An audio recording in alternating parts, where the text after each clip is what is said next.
Hello. हम लोग set buys का एक्सप्लेनेशन देखते हैं। आई होप आपने अच्छा बनाया होगा। पहले आंसर्स मैच कर लिया जाए। चाहो तो वीडियोस को रोक सकते हो, थोड़ी देर के लिए पॉज करके आप अपनी चीजों को देख लो, अपने response, and then let's move to the question. First one, sentence arrangement. Concussions are brain injuries that occur when a person receives a blow to the head, face or neck. कंकशंस के बारे में बताया क्या होता है। हेड इंजरी होता है। अब अगर आप यहां के ऑप्शन देखो तो पी एस और पी क्यू, मतलब एस पी और क्यू दिया हुआ है। इसमें आपके पास पी में लिखा हुआ है इंसेफेलोपैथी। अब इसके जस्ट बाद ये तो लिखा नहीं ना,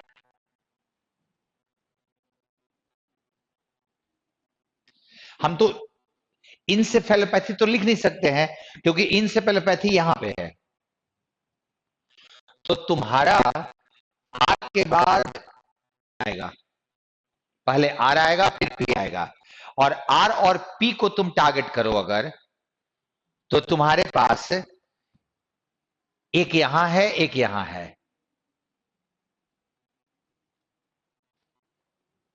ठीक।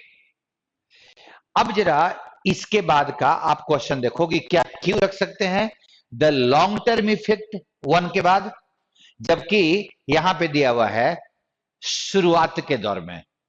तो पहले शुरुआत करेंगे उसके बाद लॉन्ग टर्म डालेंगे। तो पहले क्यू आएगा, उसके बाद एस आएगा, उसके बाद क्यू आएगा, तो एस आएगा, उसके बाद क्यू आएगा।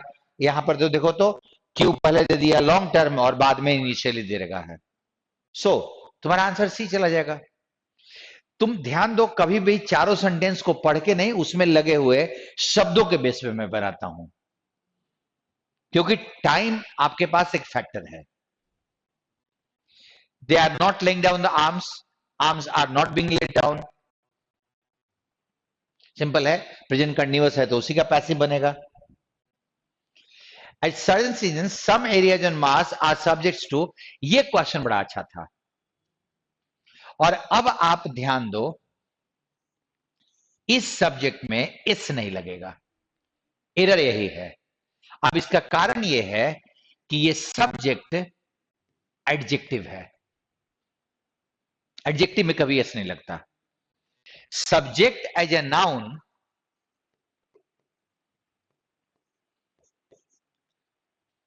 टॉपिक होता है, विषय होता है, प्रजा होता है।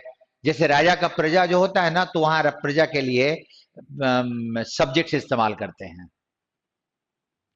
लेकिन एज एन एडजेक्टिव इसका मतलब होता है, सब्जेक्ट वर्ब भी होता है, किसी को गुलाम बना लेना, किसी को बुरी परिस्थिति में डाल देना, वो वर्ब भी है।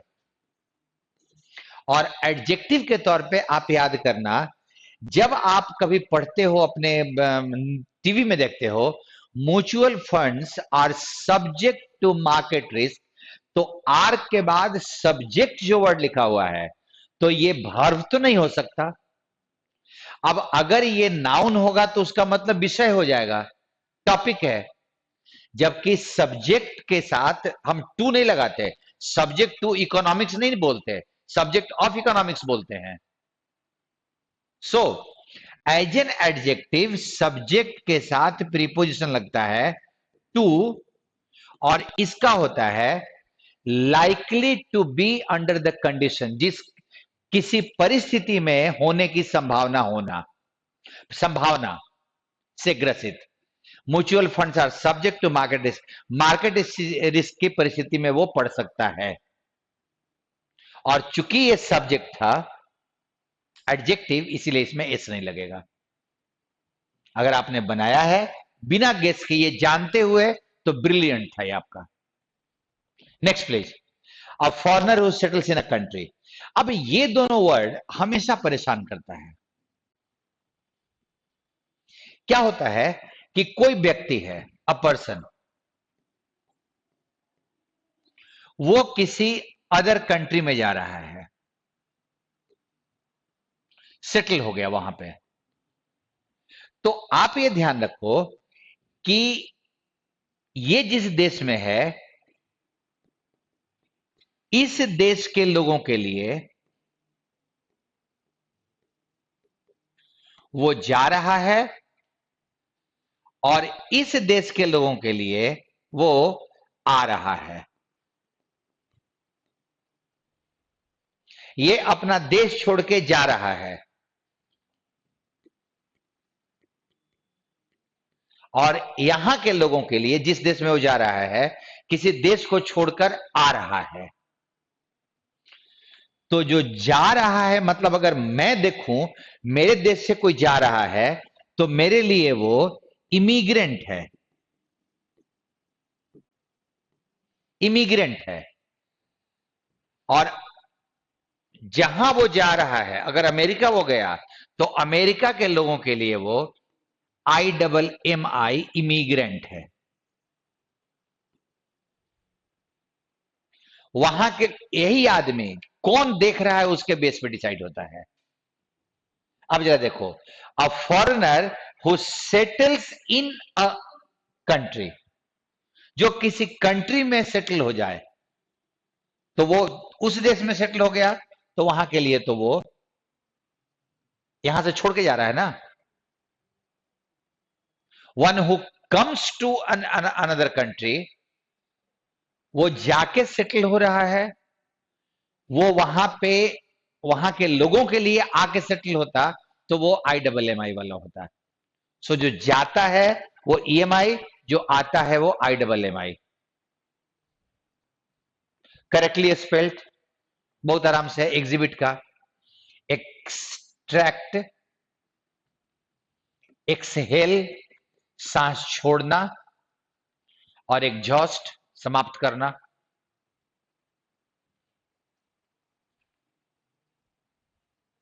नाउ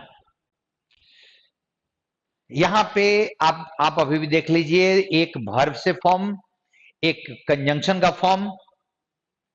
और आप वर्ब का फॉर्म में तो कंजंक्शन में तो पिछले सेंटेंस के मीनिंग के अनुसार चलना होगा, क्योंकि ये कैपिटल बता रहा है कि वहां पे पिछला सेंटेंस खत्म हुआ है।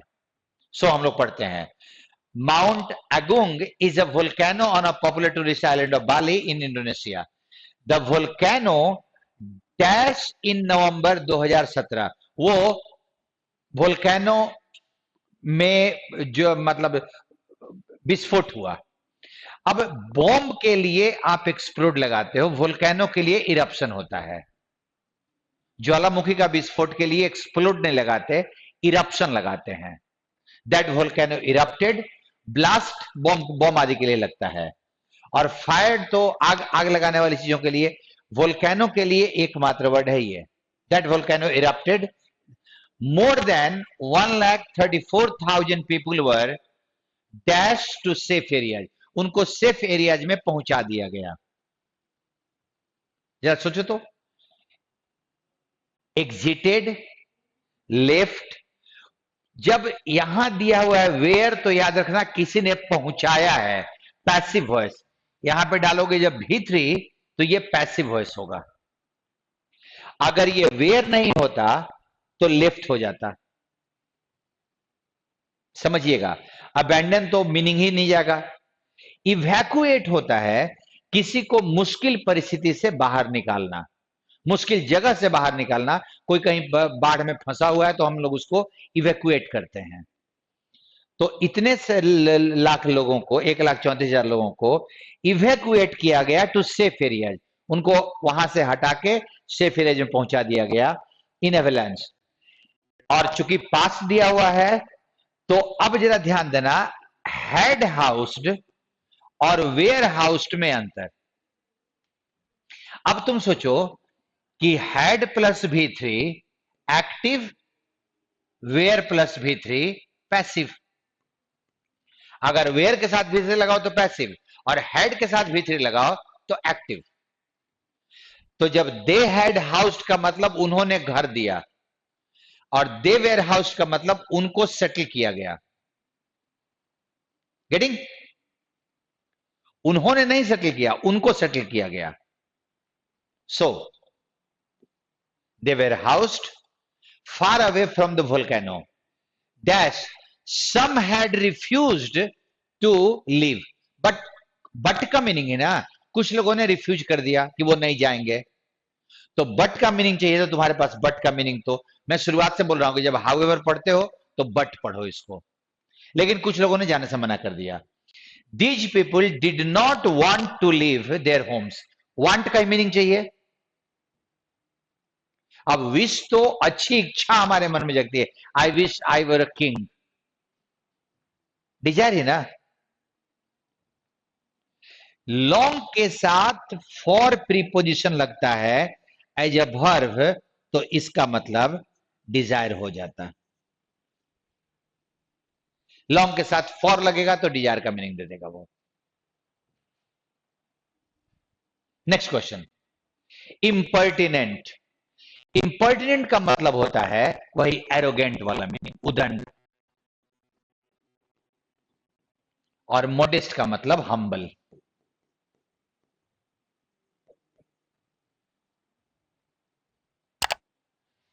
तो इसका ऑपोजिट चाहिए होगा, तो मोडेस्ट हम डाल देते हैं।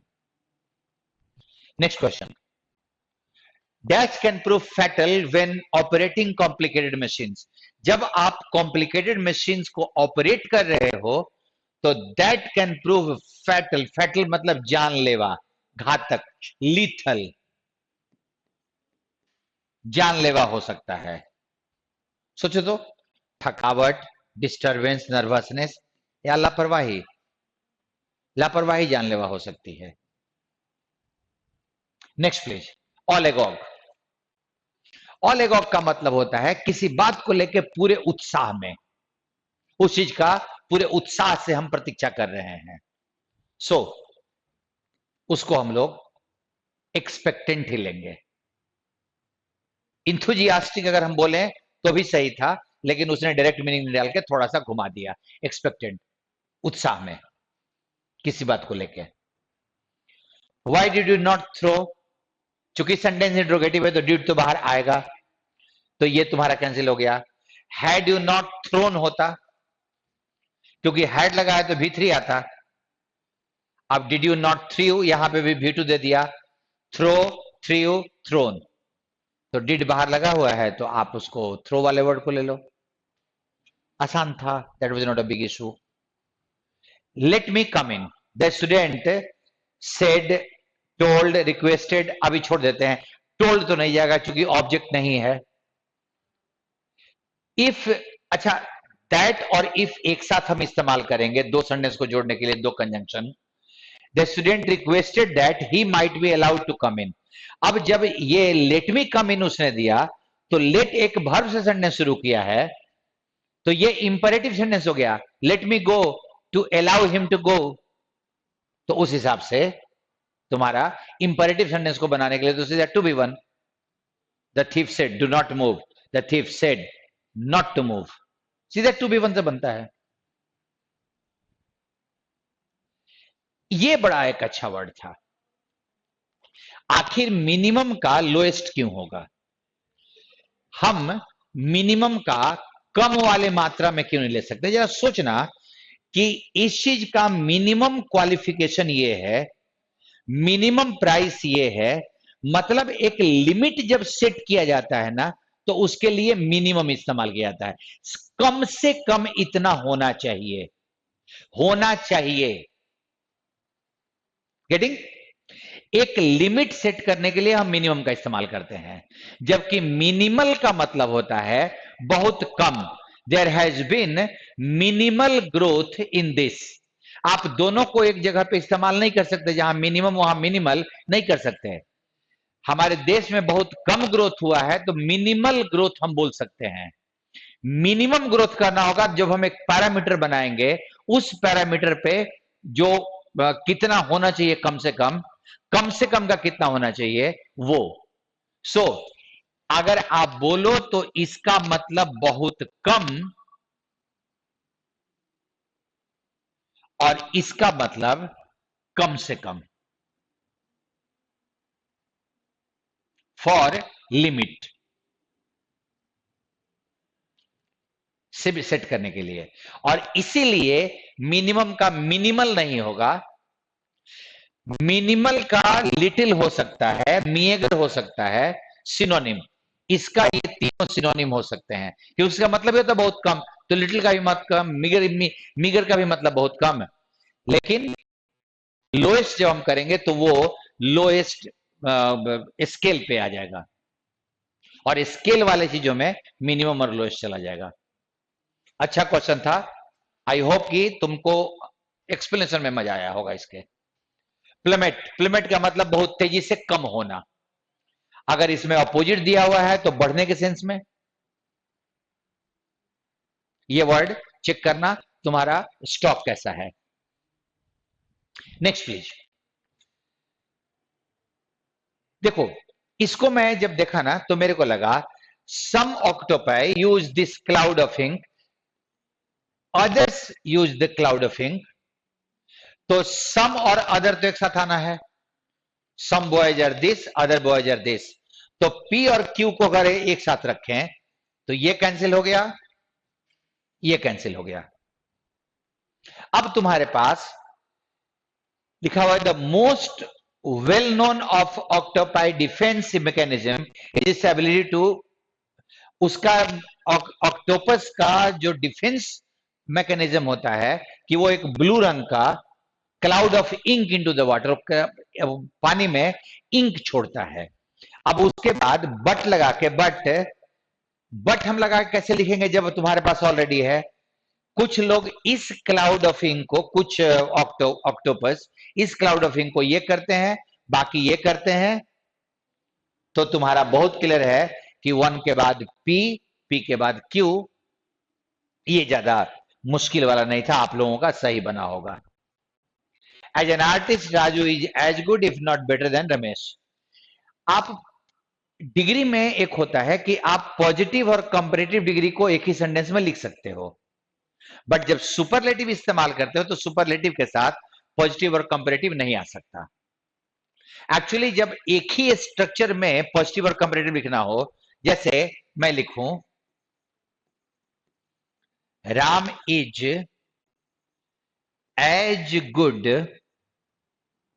As Shyam, if Ram is not better than Shyam. Ram उतना ही अच्छा है जितना अच्छा श्याम है, अगर राम श्याम से ज्यादा अच्छा नहीं है तो। ये एक सेंटेंस है। अब इसमें जहां जहां शब्द के रिपीटिशंस हैं, मैं उसको आराम से हटा सकता हूं। राम इज, तो दूसरे सेंटेंस में भी हम इसको राम और इज को हमने माइनस कर दिया। जब श्याम यहां भी है, यहां भी प्रीपोजिशन है, तो हम यहां के श्याम को माइनस कर देते हैं, और तब सेंटेंस क्या बनेगा, Ram is as good as if not better than Shyam. वही चीज यहां लिखा हुआ था, Raju is as good as, जब डिग्री है तो उसका फुल फॉर्म होना चाहिए, एक एज छूटा हुआ था। चलो,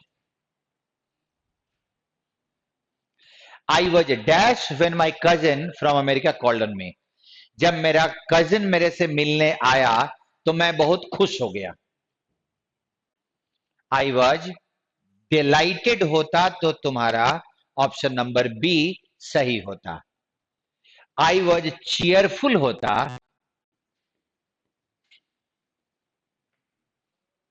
तो तुम्हारा ऑप्शन नंबर एक सही हो जाता। आई वॉज जॉयस, क्योंकि जॉयस और जॉयफुल में आई वॉज जॉयफुल नहीं, the environment was joyful, but I was joyous, I was happy. Joyous का मतलब होता है हैप्पी। वर्ड सारा बन सकता है, बट उसका फॉर्म जो रखा हुआ है वो नहीं बनेगा। नेक्स्ट, गिफ्ट ऑफ द गैब, बोलने की कला, कौन कितना प्रभावशाली बोलता है। डिसेप्टिव, भ्रामक, जिससे भ्रम पैदा हो। भ्रम पैदा करने वाला। एम्बैरेसिंग, शर्मिंदा करने वाला। पजलिंग का मतलब confusing.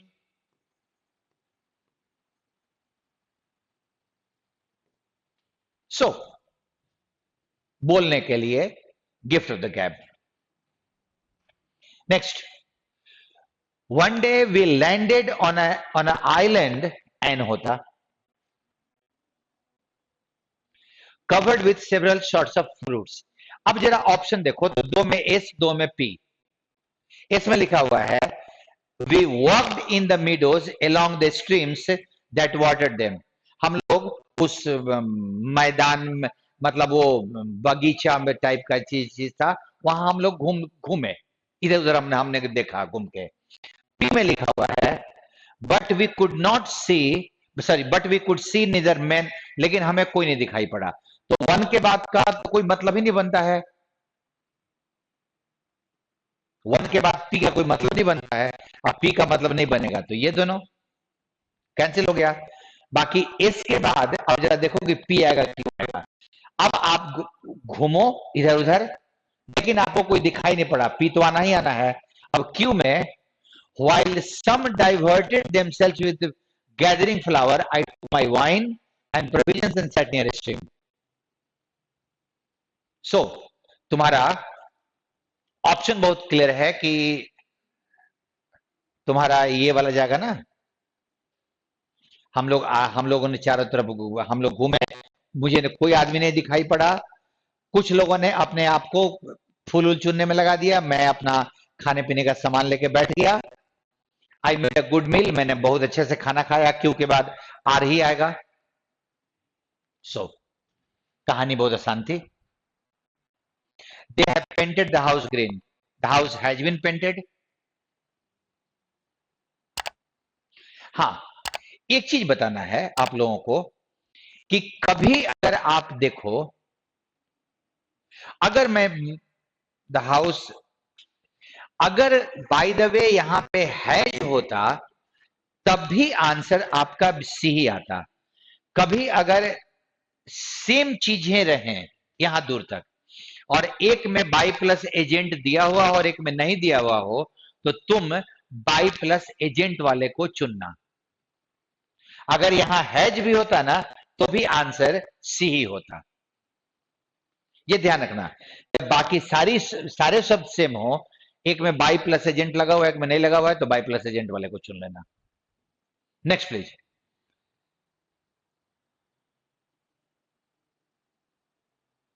Newspaper provides more international news then.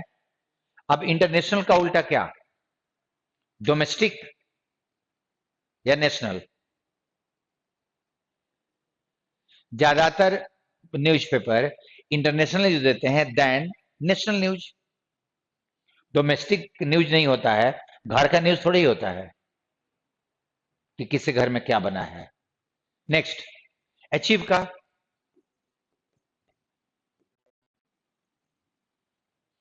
Conceive, किसी बात पर विचार करना। फॉरफिट, सजा के रूप में कोई चीज छोड़ देना। जैसे कोई प्लेयर ने गोल्ड मेडल जीता और बाद में उसको पता चला कि उसने नशीली दवाइयां ली थी, तो he had to forfeit his award, उसे अपने अवार्ड को त्यागना पड़ेगा। फॉरफिट मतलब त्याग देना सजा के रूप में। आई होप सेट नंबर 22 आपको बनाए होंगे, एक्सप्लेनेशन भी आपको ठीक लगा होगा। एंड अपने कमेंट्स पोस्ट करें, जरूरी है। Thank you.